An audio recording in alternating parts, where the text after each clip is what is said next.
देखिए जी, एक ECIR number 19 है 2023 की, जो 23 सितंबर 2023 को ईडी ने लिखी थी। तो उसमें सुरेंद्र पवार जी को कल रात 2 बजे अरेस्ट करके आज यहाँ पेश किया है। ईडी का कहना ये है अपना रिमांड में कि 8 FIR सन 2022 से लेकर 2023 तक रजिस्टर करी थी यमुनानगर में अवैध माइनिंग के रूप में। उसमें ओम गुरु स्क्रीनिंग प्लांट और कुछ और स्क्रीनिंग प्लांट थे, उनका नाम था। तो उसके बाद उन्होंने क्या करा, दिलबाग सिंह जी जो पूर्व विधायक हैं, कुलविंदर सिंह जी और अन्य को गिरफ्तार कर लिया था ECIR नंबर 19 में। और फिर उन्होंने क्या करा, एक FIR और दर्ज करी, FIR नंबर 21, वो दर्ज करी 19 जनवरी 2024 को। और पंजाब और हरियाणा हाई कोर्ट में जब दिलबाग सिंह जी ने अपना अरेस्ट को चैलेंज किया था कि भी मुझे इलीगली अरेस्ट किया है, पंजाब हरियाणा हाई कोर्ट ने उनको रिलीफ दिया और जो उनका जो इलीगल अरेस्ट किया था ईडी ने, उनके फेवर में डिसीजन दिया कि भी उनका अरेस्ट टोटली इलीगल था। और कॉन्सिक्वेंटली जो उनके रिमांड वगैरह थे वो भी अवैध थे, वो भी क्वैश कर दिए थे, उनके जो रिमांड्स वगैरह के ऑर्डर किए थे।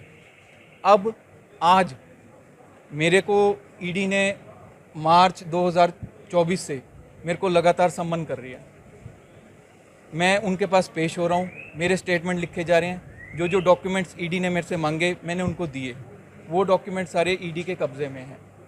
ईडी का कहना ये है कि मैं 8 या 9% मैंने 2019 में जो अपना MLA में बतौर एफिडेविट दिया था, मैं 9% शेयर होल्डर हूँ एक कंपनी में, DSIPL नाम की कंपनी है, उसमें मेरा 9% शेयर है और वो मनी लॉन्ड्रिंग करती थी। लेकिन हमने अपने जवाब में उनके बिहाफ पे कोर्ट को ये बताया कि मैं 2013 में इस कंपनी की डायरेक्टरशिप छोड़ चुका हूँ। जिन जिन कंपनीज़ का इन्होंने हवाला दिया, DSIPL, Mubarakpur royalty, Delhi royalty, मैं उन किसी भी कंपनी में डायरेक्टर नहीं हूँ। मैं बतौर शेयर होल्डर हूँ, जो कि 9% शेयर होल्डिंग मैंने खुद अपने एफिडेविट में इलेक्शन कमीशन को दिया था जब मैंने अपना नॉमिनेशन फॉर्म भरा था। तो मैं इस केस में मेरे को क्यों मुल्ज़म बनाया जा रहा है? और रही बात किसी को अक्यूज बनाने की, कंपनी को बनाओ, लॉ में दिया है मनी लॉन्ड्रिंग एक्ट में, आप कंपनी को बनाओ, कंपनी के डायरेक्टर्स को बनाओ। I am not signatory to any document, मैं कोई डिसीजन नहीं ले सकता।